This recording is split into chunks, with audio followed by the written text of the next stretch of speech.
B2B trade export.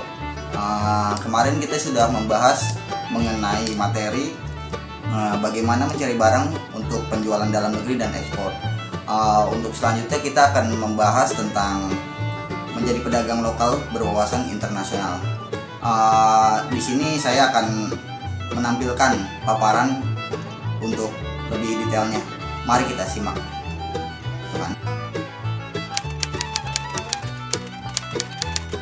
Yang pertama, menjadi pedagang lokal berwawasan internasional, apakah suatu keharusan dan mengapa? Kita sekarang hidup di era internet, berhubungan dengan mitra dagang dalam luar negeri sudah demikian mudahnya. Jadi walaupun fokus dagangan kita ke dalam negeri, jualan kita di kota atau provinsi sekitar kita, semisal kita jual gado-gado atau soto yang sangat nusantara sekali. Tapi dengan kemajuan internet sekarang ini, produk perdagangan kita terbaca juga secara internasional. Untuk itu, kita mau tidak mau harus mempersiapkan diri berhubungan dengan internasional. Apalagi kalau produk kita terregister di e-commerce internasional. Makin terkoneksi secara internasional, artinya mau tidak mau wawasan dagang lokal kita harus lebih up lagi, karena internasional juga akan menghubungi kita. Yang kedua, disebut pedagang lokal. Dalam hal ini parameternya seperti apa? Karena perdagangan asongan di jalan tol pun termasuk pedagang lokal. Orang jual sayur di pasar pun juga pedagang lokal. Pedagang lokal yang kita maksud adalah pedagang yang punya perusahaan seperti PT. Kenapa harus PT?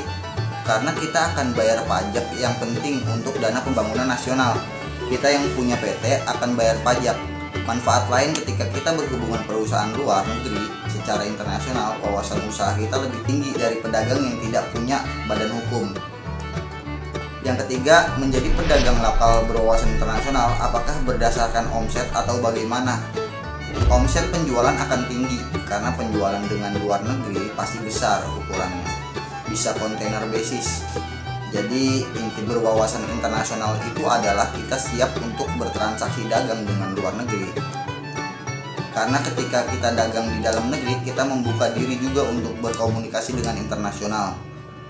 Yang keempat, yang disebut berwawasan internasional itu seperti apa?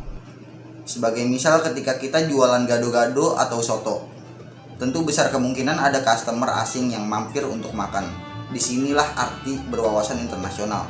Kita sudah siapkan kartu nama atau mungkin brosur dalam bahasa Inggris. Kalau itu dilakukan secara terus-menerus, maka itu menjadi promosi dagang internasional. Apalagi kalau kita register usaha kita di e-commerce internasional, maka akan lebih besar lagi promosi dagang kita secara internasional. Yang kelima, seberapa perlukah pedagang lokal berwawasan internasional? Email, WA, website, Facebook, YouTube, dan lain-lain sudah mudah diakses di mana saja. Walaupun kita jualan di dalam negeri, konsumennya dalam negeri. Tapi karena kita aktif juga medsos yang digital, artinya kita akan mudah diakses secara internasional.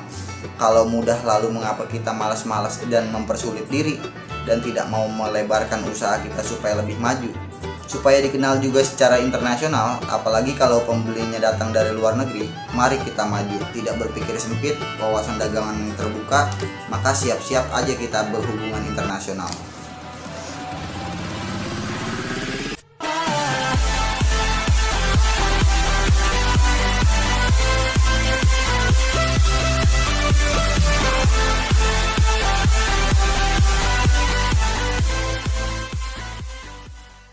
Ya, sekian yang dapat saya sampaikan. Semoga bermanfaat.